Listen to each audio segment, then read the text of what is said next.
Hey everyone, Nathan here at JS Powersports, and I get a few questions once in a while. Why do we try to oil inject all the race sleds, and how does it make it last longer, and so on.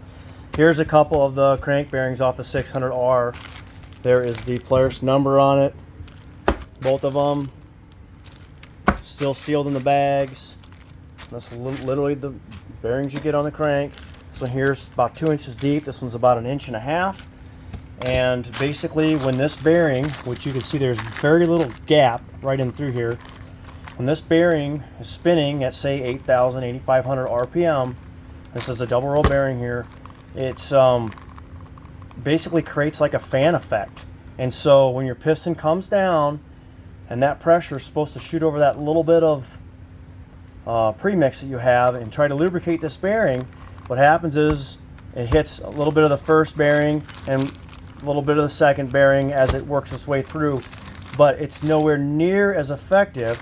Let's say these are both in the crank here and here, and all your premix is coming through the center here because that's all you got, premix.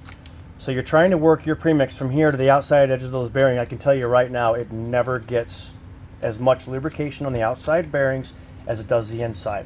Now the difference is when you oil inject it, you're injecting from the outside. The whole time that oil is getting pulled through the engine. So you're getting equal lubrication from the outside bearing to the inside bearing, then on up through the rest of the engine, protecting both of your rod bearings.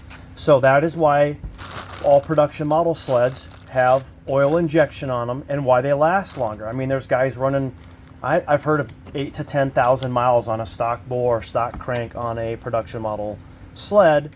Where on a race sled, you got these people frying these things in, a couple seasons running premix. So for those that say it's just preference only, it's a lot more than that. You got to look at the science behind it all, and you'll see production model sleds, even though people drive them like maniacs, a lot of times last way longer than your race sleds. And keep in mind, a lot of really great race teams will be breaking their engines down, replacing this stuff periodically anyway, so that they don't run into those issues. The other convenience is being able to have your oil tank full before you leave on a ride. A lot of guys can go through 3, maybe even 4 tanks of gas, depending upon the size of their oil tank, before they have to refill it.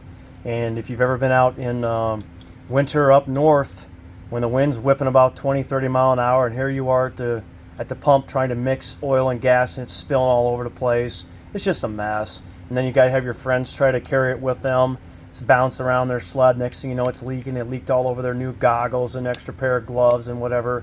And like I say, once again, just a mess that can all be avoided.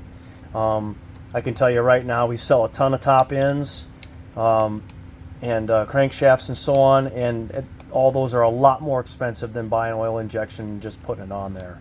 So all the stuff's available on our website, jspowersports.com. We'll get you up and running, having a great time on your sled for a long time. Thanks for all your continued support.